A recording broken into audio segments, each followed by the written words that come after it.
எண்ணெய் ஊற்றிக்கலாம். ஒரு 1½ டேபிள் ஸ்பூன் எண்ணெய் ஊற்றிக்கோங்க.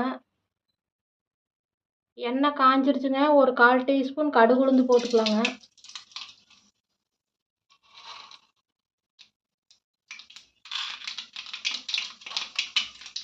ஒரு 1/4 டீஸ்பூன் கடலைப்பருப்பு போட்டுக்கலாங்க. கடுகு கடலைப்பருப்பு பொரிஞ்சிருச்சுங்க. இன்றைக்கி நம்ம கட் பண்ணி வச்சுருந்த சின்ன வெங்காயம் 4-5 சின்ன வெங்காயம் சேர்த்துக்கலாங்க. தேவையான வரமிளகாய், ஒரு கொத்து கருவேப்பிலைங்க.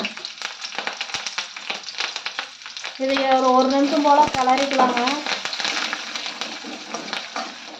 இப்போ பாருங்கள், வெங்காயம் மிளகாய் நல்லா வதங்கிடுச்சுங்க.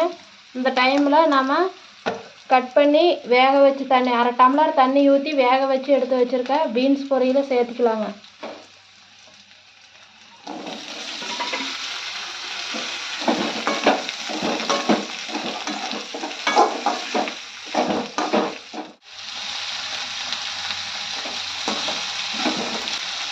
வாங்க இப்போ மசாலா சேர்த்துக்கலாம். மசாலா மஞ்சள் தூள் 1/2 டீஸ்பூன், சாம்பார் தூள் 1 டீஸ்பூன், கறி மசாலா தூள் 1 டீஸ்பூன்.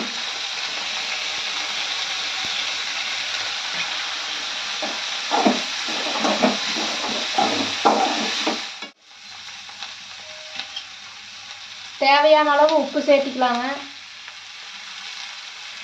பொடி உப்பு சேர்த்துக்கோங்க. அந்த டைமில் கல் உப்பு வேண்டாங்க. ஒரு 5 நிமிஷம் இந்த பச்சை வாடையெல்லாம் போகிற அளவுக்கு எண்ணெயிலே வதங்கட்டுங்க.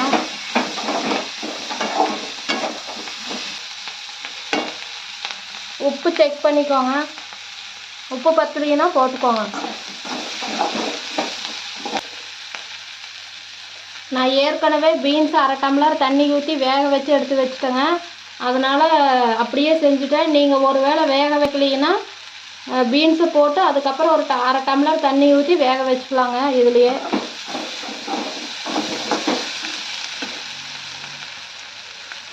இப்போ வந்து தேங்காய் சேர்த்துக்கலாங்க. ஒரு 1/4 மூடி தேங்காய் எடுத்து நான் துருவி வச்சுருக்கிறேன். இதையும் இது கூட சேர்த்துக்கலாங்க.